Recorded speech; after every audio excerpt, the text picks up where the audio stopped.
تعال اقول لك ازاي تطلع مرسى مطروح بفندق 6 ايام 5 ليالي فطار وغدا وانتقالات ذهاب وعوده ورحلات للشواطئ مجانيه وخروجات ليليه لشارع اسكندريه وسوق ليبيا، وكمان فندق متجدد لسه جديد اول سنه ليه السنه دي في افضل موقع في ميدان البوسيت، 100 متر من المشير، 150 متر من البحر. الفندق فيه غرف كتير بتشوف البحر، الروف هنا احنا موجودين فوق قدامك اهو البحر، انت واقف كاشف البحر كله قدامك فندق جويل. فانت هنا الفندق لسه متجدد بالكامل، جميع الغرف مكيفه، كل الغرف موجود فيها شاشه وسخان وثلاجه خاصه ومتجدده، والغرفه التريبل بتلاقيها ستاندرد تريبل ومتاح سويتات للاسر. اتفرج معانا على الفيديو وتابع العظمه عشان هتلاقي كل ده خيال وبسعر مش هتصدقوا معانا لما تسمعوا. هنا الريسبشن موجود فيه موظفين استقبال 24 ساعه، موجودين حمامات بالريسبشن، الريسبشن كله لسه متجدد نظام مودرن.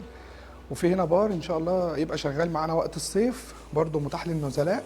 هتيجي هنا هتلاقي الفندق كله متجدد من اول ما تدخل لحد ما تشوف فيو البحر من الغرف. تعالوا معانا نوريكم المطعم.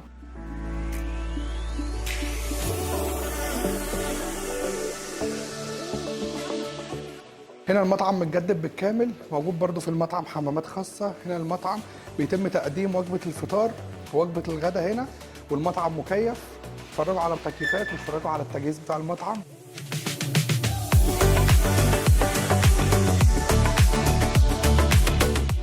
الفندق موجود هنا فيه اسانسير شغال على مدار الساعه، وكمان مؤمن بالكامل، فيه حساسات موجود في الفندق هنا، سيستم كنترول في الفندق بالكامل. تعالوا معانا نفرجكم على مستوى الغرف. فندق هاني مون بمطروح موجود في كل دور 8 غرف، في مستويات، في دبل، في تريبل، في سويتات. دلوقتي احنا هنوريكم السويت على البحر مباشره. تعالوا معانا.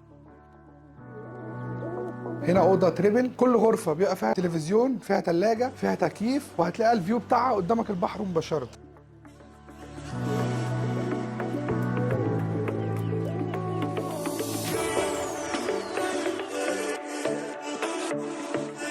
دي الغرفة الثانية برضو فيها ثلاجة، فيها شاشة، فيها تكييف منفصل. هم اوضتين كل اوضة ليها باب وما بينهم طرقة بتناسب العائلات والاسر والاصحاب والناس اللي بيبقوا جايين مجموعة مع بعض. هنا موجود الغرفة موجود فيها بلكونة على البحر مباشرة.